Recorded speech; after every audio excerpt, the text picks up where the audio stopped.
دوستان ذی وقار، بات یہ ہے کہ عزتیں حضور علیہ الصلوۃ والسلام کا صدقہ ہے۔ میں اسکول میں گیا، کالج گیا، یونیورسٹی گیا، ہمیشہ سے ایک شعر بار بار سنتا آ رہا ہوں کہ کی محمد سے وفا تو نے تو ہم تیرے ہیں، یہ جہاں چیز ہے کیا لوح و قلم تیرے ہیں۔ میں یہ تو سمجھ آ گئی کہ اقبال کہتے ہیں کہ کی محمد سے وفا، اللہ کہتا ہے کہ تو نے میرے حبیب سے وفا کی تو میں تمہارا، لیکن یہ سمجھ نہیں آتی کہ جہاں چیز ہے کیا لوح و قلم تیرے، سب کچھ تمہارا ہو گیا اچانک۔ میں کہ نہیں، یہ کیسے ممکن ہے؟ میں اپنی زندگی میں دیکھنا چاہتا ہوں اقبال سے۔ پھر میں نے 1.5 مہینے پہلے جب ایک ویل چیئر والے بابے کے فوتگی کے بعد اس کے جنازے کا منظر دیکھا، سمجھ آ گئی یہ جہاں چیز ہے کیا لوح و قلم تیرے۔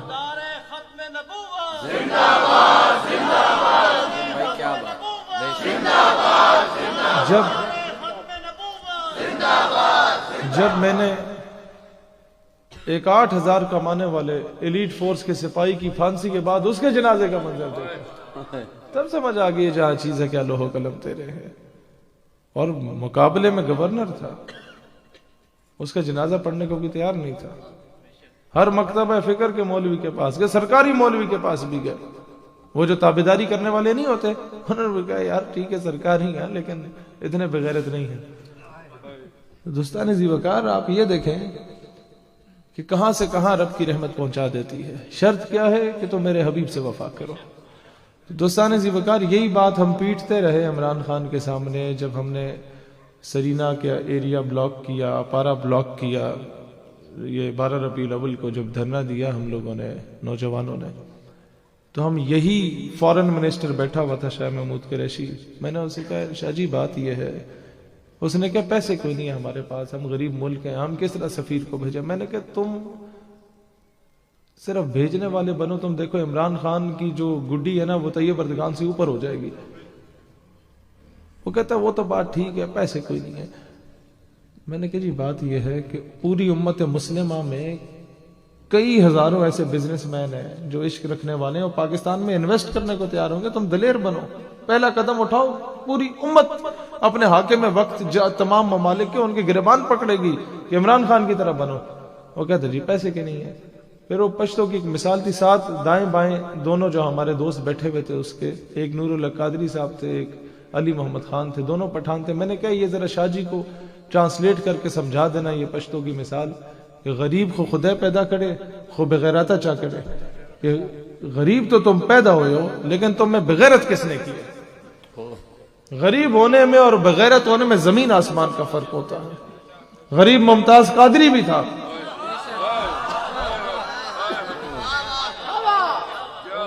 لیکن غریب ہونے میں اور بغیرت ہونے میں بڑا فرق ہے شاہ جی۔ یا تو نام کے ساتھ یہ شاہ لگانا ہٹا دیں، یا شاہ رکن عالم کی نسبت لگانا ہٹا دیں، بہاؤالدین ذکریہ ملتانی کی نسبت لگانا ہٹا دیں، یا پھر سٹینڈ لیں۔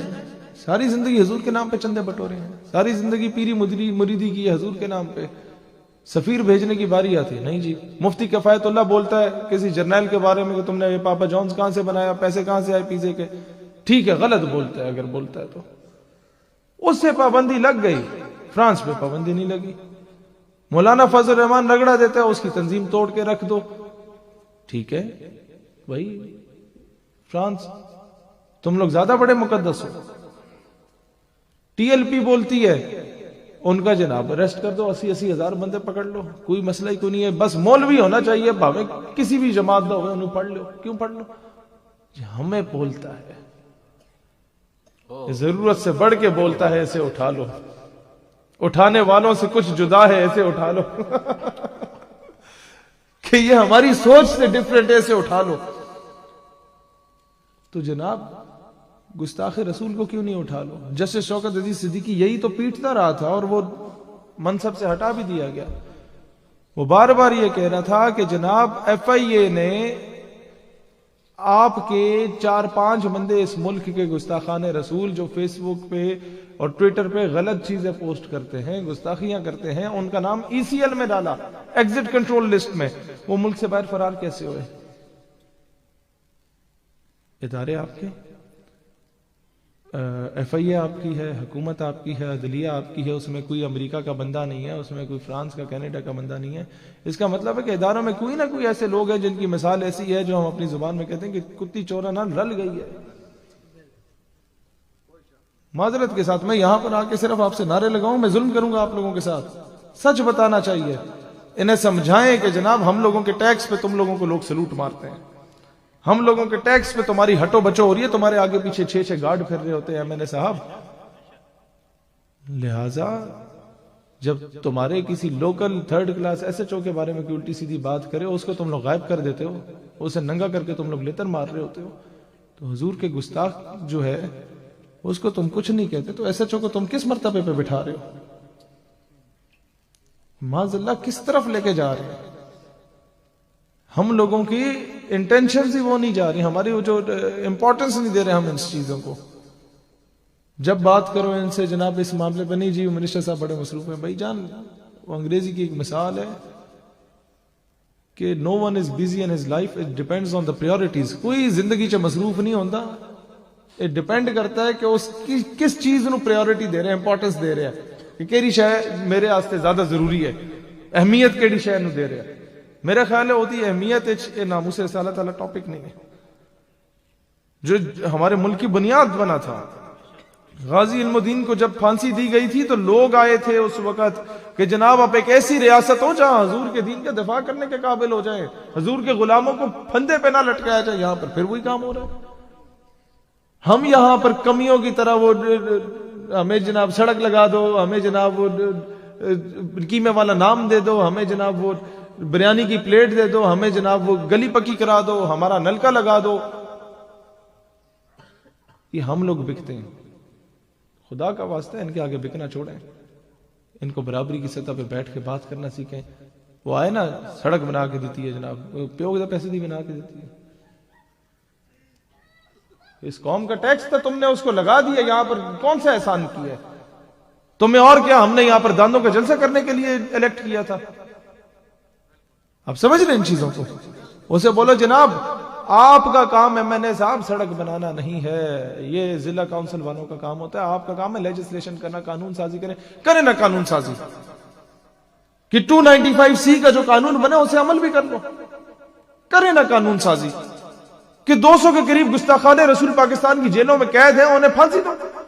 کوئی بندے کا اس کے بعد کوئی اس طرح کا بندہ نہیں ہوگا جو اس طرح کی حرکت کرنے کی کوشش کرے. میں مشل خان کی یونیورسٹی میں گیا، عبد الولی خان یونیورسٹی مردان میں، وہاں میں نے لیکچر دیا تو اس کے سارے کلاس فیلوز آ کے مجھے سینے لگنے لگ گئے. کہتے جی آپ نے بڑا اچھا کیا، یہ بدبخت تھا اور میڈیا اس کی حمایت کر رہا تھا، ہم نے اسے مارا اس طرح. میں نے کہا ٹھیک ہے اچھا کیا تم لوگوں نے. میں نے کہا کیس کیسے خراب ہوا؟ کہتے کیس اس طرح خراب ہوتا ہے کہ میڈیا پہ کروڑوں ڈالرز کی انویسٹمنٹ ہوتی ہے یہ چیز شو کرنے کے لیے کہ آرٹیکل نمبر 295C مس یوز ہو رہا ہے، لوگ قانون ہاتھ میں لے رہے ہیں. بھئی میں نے کسی بندے کو اٹھ کے ویسے ہی قتل کر دیا، 302 کا دفعہ ہے، 302 کا دفعہ ختم کر دو. وہ جی متنازع ہو گیا، یہ قانون ہاتھ میں لے رہا ہے. بھئی اس کا قانون سے تعلق ہی نہیں ہے. وہ تو تب ہے کہ آپ کسی بے گناہ پہ 295C کا دفعہ لگائیں، عدالت اسے غلط فیصلہ کر دے، اسے سزا ہو جائے بے گناہ کو، تو پھر آپ کہہ سکتے ہیں 295C is being misused. یہاں پر غلط انٹرپریٹ کر کے ہماری اسمبلیز میں لائی جا رہی ہیں چیزیں، غلط انٹرپریٹ کر کے ہمارے میڈیا پہ لائی جا رہی ہیں چیزیں. اور پھر اعتراض میں پہلے بھی یہی کہہ رہا تھا ابھی پریس کانفرنس میں کہ معاملہ مفتی منیب الرحمان کا نہیں ہے کہ وہ چاند صحیح دکھاتا ہے یا غلط دکھاتا ہے. معاملہ یہ نہیں ہے. بھائی 20 سال سے چاند دکھا رہا ہے، تم لوگوں کو تکلیف نہیں ہوئی. تکلیف کیوں ہوئی ہے کہ وہ تمہیں آنکھوں میں آنکھیں ڈال کے بات کرنا شروع ہو گیا ہے. حکومت استنجے کے لیے استعمال کرتی ہے، لوگ اسے ڈبو کہتے ہیں، آپ لوگ شاید اسے فواد چودھری کہتے ہیں. کہنے کا مقصد یہ ہے کہ ایسے لوگوں کو آپ لوگوں کے لیے پولیٹیکل پارٹیز بعد میں ہونی چاہیے، حضور کی عزت پہلے ہونی چاہیے. آپ لوگوں کے لیے میاں نواز یہ جتنے بھی مذہبی سیاسی لیڈر ہیں بعد میں. آپ ان سے پوچھو یار ہم تمہارے پیچھے بھاگتے ہیں، کس وجہ سے بھاگتے ہیں؟ اس وجہ سے بھاگتے ہیں کہ حضور کی ناموز کی بات ہو تو تم لوگ اس کو سائڈ پہ رکھ کے اپنے روٹی کپڑے مکان کی بات کر رہے ہوتے ہو. اسرائیل کی پرائم منسٹر تھی گولڈا مائر، اس نے سارا کچھ بیچ دیا اور امریکہ سے اسلحہ خرید لیا اور مسلمانوں کے خلاف اعلان جنگ کر دیا اور مسلمانوں کو تہس نہس کر دیا. عرب وار میں یا گلف وار اسے کہتے ہیں. ہوا کیا کہ اس سے واشنگٹن پوسٹ کا یا نیو یارک ٹائمز کا نمائندہ پوچھتا ہم نے سب کچھ بیچ دیا، امریکہ سے اسلحہ خریدا، تمہیں درس کہاں سے ملا؟ کہتی ہے مجھے درس مسلمانوں کے نبی حضرت محمد علیہ السلام سے ملا. وہ چونک گیا کہ مسلمانوں کو شکست دی اور درس بھی مسلمانوں کے نبی علیہ السلام سے ملا، کیسے؟ کہتے میں جب ان کے بارے میں پڑھ رہی تھی تو میں نے یہ دیکھا کہ حضور علیہ السلام نے جب اس دنیا سے ظاہری پردہ فرمایا تو آپ کے گھر میں چراغ جلانے کو تیل بھی موجود نہیں تھا، لیکن گھر کی دیوار پہ 7 یا 9 تلواریں لٹک رہی تھی. مجھے یہ درس ملا کہ مسلمان کے گھر میں بھوک پیاس کا عالم ہو سکتا ہے لیکن وہ اپنی غیرت پہ سمجھوتا نہیں کر سکتا. یہ اسلام ہے. جہاں تک رحمت للعالمینی کے ایسپیکٹ ہے کہ اس کو امت کیسے فالو کرے، وہ یہ فالو ہوتا ہے کہ سلطان صلاح الدین ایوبی رحمت اللہ علیہ وہ کیا کرتے تھے کہ جب صلیبی فوجوں کا گھوڑا زخمی ہو جاتا تھا تو اپنے لشکر کا بہترین گھوڑا دیا کرتے تھے ان کے سپہ سالار کو کہ لڑو لیکن میری برابری میں آ کے نیچے نہیں. ان کا سپہ سالار جب صلیبی فوج اور جب وہ ٹھیک نہیں ہوتا تھا تو اپنے طبیب اپنے ڈاکٹرز بھیجے جاتے تھے کہ تم جاؤ اس کا علاج کرو. وہ ٹھیک ہوتا تھا، برابری کی سطح پہ آتا تھا، کہتے ہیں ہاں اب آؤ ستمگر درا ہنر آزمائے. ہوتا کیا ہے دوستان زی وقار توڑی عادت ہے نا بندہ جب شعر نہ سنا تو اوہ کر دینی. یہ جو اصل میسج ہے اس پہ غور کریں، وہ یہ ہے کہ ایوبی رحمت اللہ علیہ یہ اسلام کا درس ہے. اب میں آپ کو بتاتا ہوں کہ غیرت کیا چیز ہوتی ہے اور رحمت للعالمین کا کانسیپٹ کیا ہوتا ہے کہ ان کو فالو کس طرح کرنا ہے. حضور علیہ السلام کو شام سے قافلہ جا رہا تھا تو مسلمانوں کے اس قافلے کو لوٹا گیا صلیبیوں کی جانب سے اور صلیبی فوجی نے مسلمانوں کو تحقیر آمیز انداز میں کہا، ان کو تذلیل کرتے ہوئے کہتا ہے کہاں ہے تمہارے نبی محمد نعوذ باللہ، یہ بولا اور کہا کہ بلاؤ انہیں کہ تمہاری مدد کو آئیں. تو ایوبی کو جب یہ بات پتہ چلی تو ایوبی رحمت اللہ علیہ غیظ و غضب سے کھڑے ہو گئے، اللہ کے آگے دعا کی اللہ مجھے تب تک موت نہ دے جب تک میں 2 کام نہ کروں. نمبر 1 جب تک بیت المقدس کو فتح نہ کروں، اور نمبر 2 جب تک اس گستاخ سے بدلہ نہ لوں. بیت المقدس فتح ہو جاتا ہے اور تمام صلیبی جرنیلوں کو لائن میں بٹھایا جاتا ہے. اب رحمت للعالمین کو فالو کرنے کا کانسیپٹ کیا ہے کہ تمام صلیبی جرنیل کو کہا گیا کہ تم دشمن ہی صحیح لیکن دشمن فوج کے جرنیل ہو، تمہیں تمہارے مرتبے کے مطابق پانی دیا جائے گا، تمہیں اپنی امان میں لیا جائے گا. جنگ ختم ہو گئی، اب تمہیں ہم اپنی امان میں لے رہے ہیں اور چھٹی دے رہے، جاؤ آزادی. لیکن جب نظر پڑی اس جنرل پہ، غالباً جنرل برنس اس کا نام تھا، اور کہا کہ اچھا وہ تم تھے جس نے کہا بلاؤ اپنے نبی محمد کو، تو غیظ و غضب سے کھڑے ہو گئے اور کہا کہ لو دیکھو رسول اللہ نے اپنے خادم کو بھیج دیا. یہ ہے غیرت. تو یہی چیز ہم حاکم وقت کو اور people who are at the helm of affair جو کسی مقام پہ بیٹھے انہیں سمجھانے کی کوشش کر رہے ہیں کہ بھائی جان غیرت مند بنو. اسلام امن کا درس ضرور دیتا ہے لیکن اسلام کہیں یہ نہیں کہتا کہ ماں بہن بیٹی کی عزت کو پامال کیا جا رہا ہو کشمیر برما فلسطین میں اور تم چوڑیاں پہن کے بیٹھ جاؤ پریس کانفرنس کر رہے ہو ٹویٹر پہ ٹویٹ کر کے کشمیر آزاد کروا رہے ہو. نہیں، اسلام کہتا ہے پھر پریکٹیکل فیلڈ میں اترنا ہوتا ہے، آپ کو پھر میدان عمل میں اترنا ہوتا ہے. ایسی باتیں اللہ معاف کرے ہم 2-4 سال اور کریں تو ہم پہ غداری کے ٹھپے لگ جائیں. لیکن مسئلہ یہ ہے کہ سچ بولنا سیکھو. ہم لوگوں نے اپنے لوگوں کو ناراض کیا. جہاں پہ حضرت ڈنڈا چلانا ہوتا ہے نا، کلبھوشن کے معاملے میں، ابھینندن کے معاملے میں، ریمنڈ ڈیوس کے معاملے میں، کرنل جوزف کے معاملے میں، وہاں سر ہم لوگ مذاکرات کراتے ہیں. اور جہاں پر مذاکرات کرنے ہوتے ہیں اپنے KPK اور بلوچستان کے لوگوں کے ساتھ وہاں ہم ڈنڈا چلاتے ہیں. لہٰذا یہ چیزیں سمجھیں اور سمجھائیں لوگوں کو. اور یہ باتیں اگر میں آ کے صرف آپ سے نعرے لگوا کے چلے جاؤں میں آپ کے ساتھ زیادتی کر رہا ہوں. حضور کا عشق کا تقاضا یہ ہے کہ ان کے نام پہ بننے والی ریاست اسلامی جمہوریہ پاکستان کو اس نظریے پہ چلایا جائے جس نظریے پہ وہ بنی ہے. ہم لوگ اس نظریے سے ہٹ کے ہر کام کر رہے ہیں. اس ملک کا پرچم اگر ہم لوگ سینے سے لگا کے رکھتے ہیں تو اس لیے نہیں کہ یہاں پیدا ہو گئے پلے بڑے، نہیں، صرف اس وجہ سے تصور میں لائیں پاکستان کے پرچم کو. سوچیں کہ میں تو اس لیے محبت کرتا ہوں کیونکہ اس کے رنگ کو دیکھا جائے تو اس کی نسبت میرے آقا کے گنبد خضرا سے ہے. میں تو محبت کرتا ہوں کہ یہ واحد ریاست ہے ریاست مدینہ کے بعد جو اسلام کے نام پہ حاصل کی گئی. میں تو محبت کرتا ہوں اس وجہ سے کہ قائد اعظم کے مخالف شبیر احمد عثمانی سے پوچھا گیا تم نے نماز جنازہ کیوں پڑھا دی؟ تو علامہ شبیر احمد عثمانی کہتے ہیں ہاں میں تو مخالف تھا لیکن نماز جنازہ اس لیے پڑھائی کہ خواب میں حضور علیہ السلام کی زیارت نصیب ہوئی, ساتھ مسٹر جناح موجود تھے, رسول اللہ اشارہ کر کے فرماتے ہیں میرا مجاہد ہے اس کی خیانت نہ کرنا. کہتا مجھ پہ لازم ہو گیا. اب ہم سے لوگ پوچھتے ہیں آپ بڑے جناب انتہا پسند لوگ ہیں, ممتاز قادری کا نام لیتے ہیں تو غازی فیصل کا نام لیتے ہیں, کہاں سے یہ درس ملا؟ کون سا مولوی ہے جو آپ کو گائیڈ کرتا ہے؟ میں نے کہا وہ مولوی بتاؤں کون ہے؟ کہتا ہاں کون ہے؟ میں نے کہا قائد اعظم. میں کہ دوسرا مولوی پتہ کون ہے؟ کہتے کون؟ میں نے کہا علامہ اقبال. کہتا وہ کیسے؟ میں نے کہا غازی علم الدین کا کیس کس نے لڑا تھا اور غازی علم الدین ڈیفنس کمیٹی کس نے بنائی تھی؟ قائد اعظم رحمت اللہ علیہ جب گئے تو علم الدین سے کہا کہ تم ایک مرتبہ کہہ دو, صرف قانونی اعتبار سے کہا کہ جب تم نے اس گستاخ کو مارا تو ہوش میں نہیں تھا, تمہیں تمام ثبوت اور دلائل کی روشنی میں تمہیں رہا کروا سکتا ہوں. تو اس نے جواب دیا جناب والا زندگی چ پہلا کم کیتا ہے جڑا ہوش وچ رہ کے کیتا ہے. کمرے عدالت میں جج صاحب جو تھے انہوں نے کہا کہ تم نے علم الدین تم نے گستاخ کو قتل کر کے توہین عدالت کی ہے, تم نے قانون ہاتھ میں لیا. غازی علم الدین نے جواب دیا کہ جج صاحب جب آپ سے توہین عدالت برداشت نہیں ہو سکتی تو مسلمان توہین رسالت کیسے برداشت کر سکتے ہیں؟ یہی بات آج آپ لوگ اپنے اکابر کی سمجھیں. اقبال رحمت اللہ علیہ نے ڈیفنس کمیٹی بنائی غازی علم الدین شہید رحمت اللہ علیہ کی, اور اس کے بعد آپ یہ دیکھیں کہ یہ چھوٹا طبقہ جسے کہا جاتا ہے یہ طبقہ بیسیکلی ہے کیا؟ یہ وہ چھوٹا طبقہ ہے جس کے صرف ایک خواجہ قمر الدین سیالوی رحمت اللہ علیہ کو اٹھا کے دیکھ لیا جائے. قائد اعظم رحمت اللہ علیہ کا جب انہوں نے ساتھ دیا تھا تو خضر حیات ٹیوانا اس وقت کا گورنر پنجاب تھا متحدہ ہندوستان کا, اس نے کہا جناح کا ساتھ نہ دو, اگر ساتھ دیا یہ پیسے لو جتنے چاہیے, یہ بلینک چیک ہے جتنے پیسے لکھ لے ہم دیں گے. انہوں نے بلینک چیک جلا دیا انگیٹھی میں. اس نے پھر دھمکی دی کہ اب جناح کا ساتھ دیا تو مجھ سے برا کوئی نہیں ہوگا.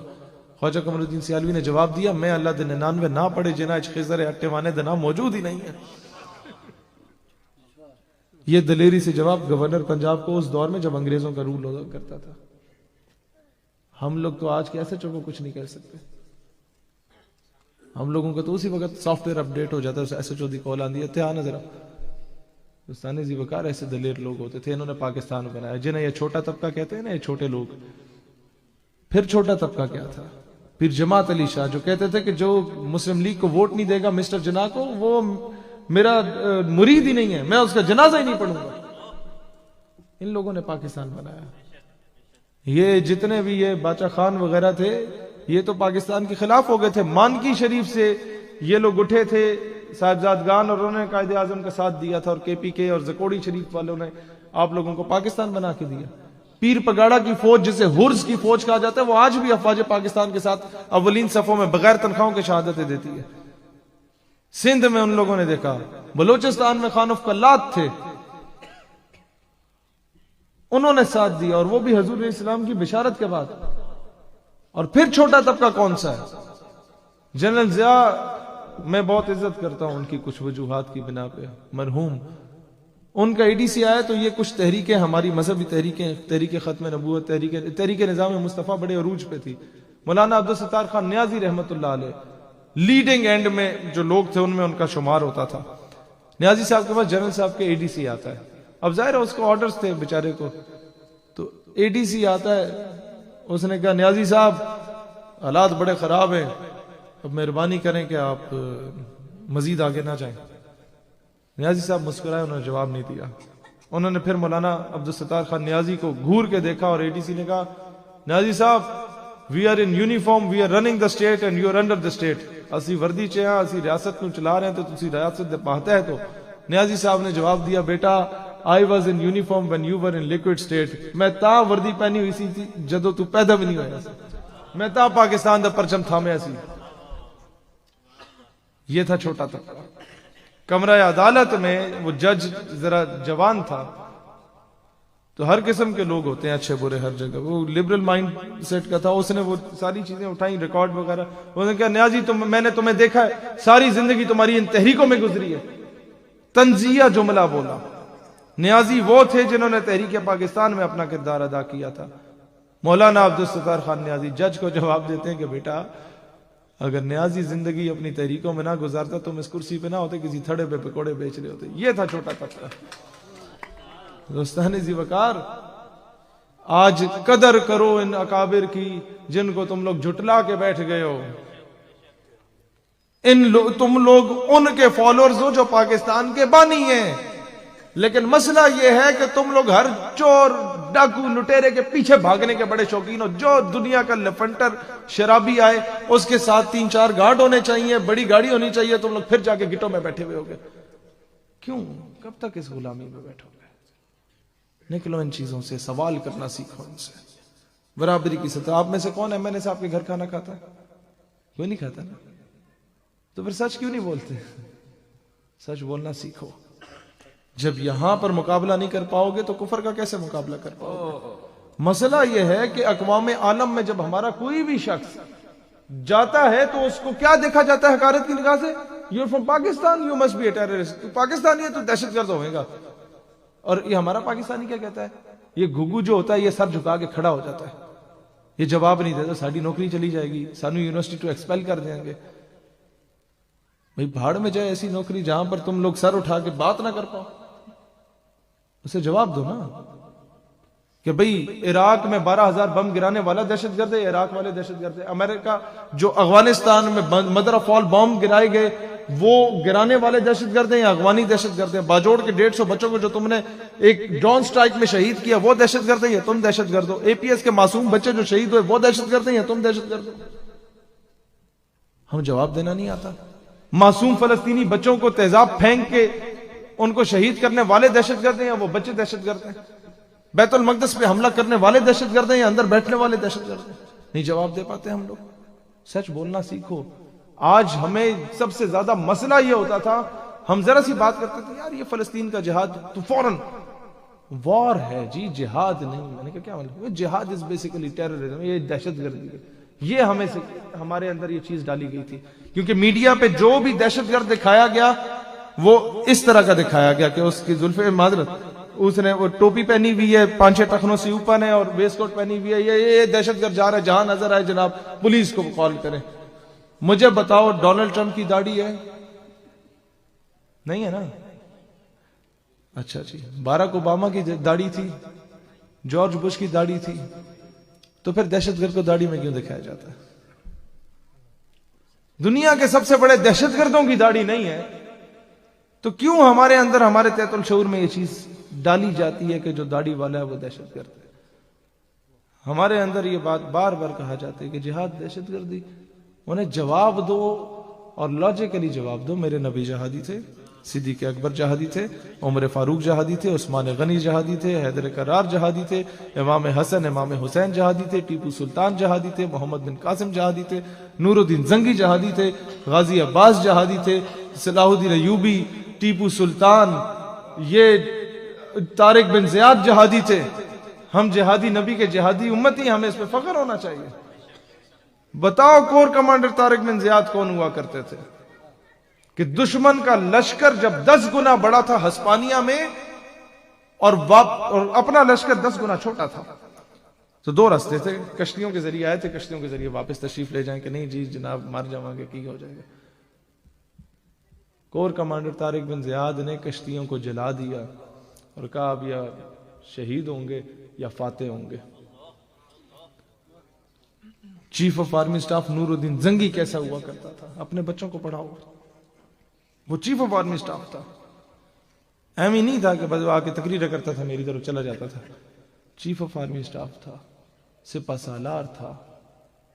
جب اسے حضور علیہ السلام کی زیارت نصیب ہوئی نا کہ 2 مردود لوگ ہیں، سنا ہوگا آپ نے واقعہ کہ یہ مجھے تکلیف پہنچا رہے ہیں. نور الدین زنگی گئے مدینہ شریف، انہیں تلاش کیا اور انہیں واصل جہنم کیا. یہ بات قابل غور نہیں ہے. قابل غور بات یہ ہے کہ مسلمانوں کا سپہ سالار چیف آف آرمی سٹاف گستاخ کو مارنے کے بعد مدینہ کی گلیوں میں روتا ہوا پھرتا تھا، میرے آقا نے مجھے چنا، میں اس قابل. تب سمجھ آتی ہے کہ تخت سکندری پہ وہ کبھی تھوکتے بھی بستر لگا ہو جن کا سرکار کی گلی میں. اپنے بچوں کو یہ جو کارٹون دکھا کے سلا رہے ہوتے، آپ نے قوم کی خدمت کرنی ہے، بزرگوں نے تو یہ خدمت کریں. چھوٹے چھوٹے بچے جو ہیں نا، ان کو سلانے سے پہلے محمد بن قاسم سنائے، انہیں سنانے سے پہلے شہاب الدین غوری کے قصے سنایا کریں، انہیں سلانے سے پہلے نور الدین زنگی کا وہ عشق رسول کا ایلیمنٹ مولا روم سنایا کریں، انہیں سلانے سے پہلے اقبال سنایا کریں. تھے ہم ہی ایک تیرے مار کا آراؤں میں، خشکیوں میں کبھی لڑتے کبھی دریاؤں میں، دی اذانے کبھی یورپ کے کلیساؤں میں، کبھی افریقہ کے تپتے ہوئے صحراؤں میں. شان آنکھوں میں نہ جچتی تھی جہاں داروں کی، کلمہ پڑھتے تھے ہم ہی چھاؤں میں تلواروں کی. تجھ سے سرکش ہوا کوئی تو بگڑ جاتے تھے، دیکھ کیا چیزیں ہم توپ سے لڑ جاتے تھے. نقش توحید کا ہر دل پہ بٹھایا ہم نے، زیر خنجر بھی یہ پیغام سنایا ہم نے. تجھ کو معلوم ہے لیتا تھا کوئی نام تیرا، قوت بازوئے مسلم نے کیا کام تیرا. جواب شکوہ اس میں تھپڑ رسید ہوتا ہے اس امت کو، اس قوم کو. اچھا اتنی باتیں آ گئی ہیں. میرے کعبے کو جبینوں سے بسایا کس نے، نو انسان کو غلامی سے چھڑایا کس نے، میرے قرآن کو سینوں سے لگایا کس نے. تھے تو آبا وہ تمہارے ہی، مگر تم کیا ہو، پیو دادے تو انڈے ہی سن، تسی کی ہو. ہاتھ پر ہاتھ دھرے منتظر فردا ہو. باہر سے کوئی محمد بن قاسم آئے گا، کشمیر کی بہن کے سر پہ دوپٹہ دے گا.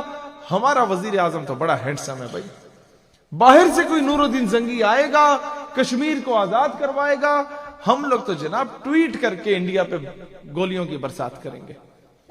یہ اقبال نے ہمیں کہا ہے. تھے تو آبا وہ تمہارے ہی، مگر who the hell you are، تو کی ہے بھائی. ہاتھ پر ہاتھ دھرے منتظر فردا ہو. نہیں کر سکتے کچھ تو ایک کام کر لو، ایک ایسی یونیورسٹی بنا دو، ایسا تعلیمی ادارہ بنا دو جہاں پر عرب شیخوں کے بچوں کو لا کے تعلیم دیا کرو. انہیں دنیا کی ہر عیاشی تم یہاں کراؤ. ساتھ ساتھ وہ 40 منٹ کے لیکچر میں 2-3 منٹ تم انڈائریکٹلی آہستہ آہستہ سے ان میں وہ عشق بھر دو. تم امت کو 20 سال بعد ایک اچھی قیادت فراہم کر دو گے. یہی کر لو. وہ بچے امریکہ میں جا کے پڑھ رہے ہیں. تمہارا پڑوسی ملک ہے ایران اور افغانستان. انڈیا ایک ہندو ریاست ہوتے ہوئے ان سے اچھے تعلقات بنا چکی ہے. کیوں ہم مسلمان ریاست ہوتے ہوئے ان سے تعلقات نہیں بنا سکے؟ کیوں وہ کیوں ہمارے دشمن ہو گئے؟ انڈیا نے ان کے بچوں کو اسکالرشپ دی، ان کے ذہنوں میں گرد و غبار بھرا ہمارے خلاف. ہم انہیں اسکالرشپ دے کے اپنے پاس پڑھا کے کیوں نہیں عشق کی تعلیم دے سکتے؟ کیوں نہیں امت کو جوڑ سکتے؟ کیونکہ ہمارے پاس کوئی پالیسی میکر نہیں ہے. یہ سارے اس قوم کو لوٹنے کے لیے 5-5 سال کے بعد باریاں لینے کے لیے آتے ہیں. تو یہ چیزیں سمجھیں. یہ چیزیں ابھی تھوڑی سی نئی ہیں، اگلی بار دوبارہ سمجھانے کی کوشش کریں گے. لیکن ان چیزوں کو سمجھیں، اپنے لوگوں کو سمجھائیں. اور آپ جو جوان ہیں، آپ لوگ قوم کی خدمت کرنا چاہتے ہیں، اگلی نسل کو سنوارنا چاہتے ہیں، تو آپ ایک کام کریں. آپ لوگ یہ جو محلے میں سارے چھوٹے چھوٹے بچے نہیں ہیں، یہ شانی مانی ٹائپ کے، بنٹے کھیلیں گے تو ٹیلو انڈا کھیلیں گے، ان کو پکڑ کے 10 منٹ کے لیے بٹھاؤ. انہیں کو پتر یہ ڈیری ملک چاکلیٹ ہے، یہ نور الدین زنگی کا واقعہ سنا تھا. کل اگر تم نے مجھے جس نے صحیح سنایا نا، تم میں سے اس کو یہ چاکلیٹ دی جائے گی. تم 10 روپے میں نا اس قوم کو ایک اچھا سپہ سالار دے دو گے. تم 10 روپے میں اس قوم کو مستقبل کا ایک اچھا جج دے دو گے، ایک اچھا آرمی آفیسر دے دو گے، ایک اچھا وکیل دے دو گے، ایک اچھا ڈاکٹر دے دو گے جس کے دل میں سینے میں عشق ہوگا.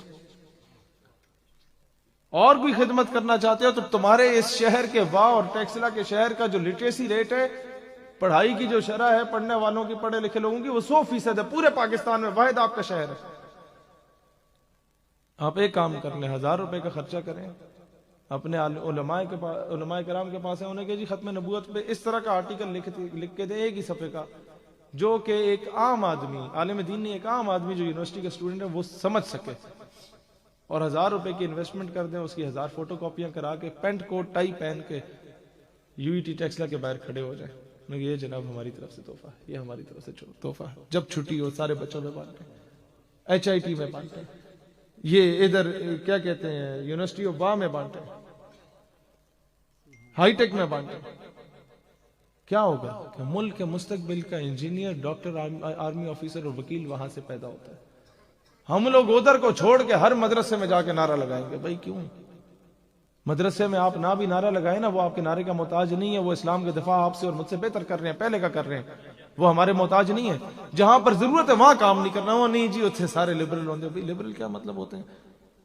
میں آپ کو ایک جیتی جاگتی مثال دیتا ہوں. یو ٹی ٹیکسلا میں جب میں نے پہلا لیکچر دیا تھا, دوسرا بلکہ, تو وہ پورا آڈیٹوریم بھرا ہوا تھا. وہاں ٹیچرز بعد میں میرے پاس آئے, انہوں نے کہا یار یہ جو آپ باتیں کر رہے ہیں, ہماری تو ہوائیاں اڑ رہی تھی لیکن میں ہمارے دل کی بات کر رہے تھے, ہم ایسے نہیں کر سکتے سر.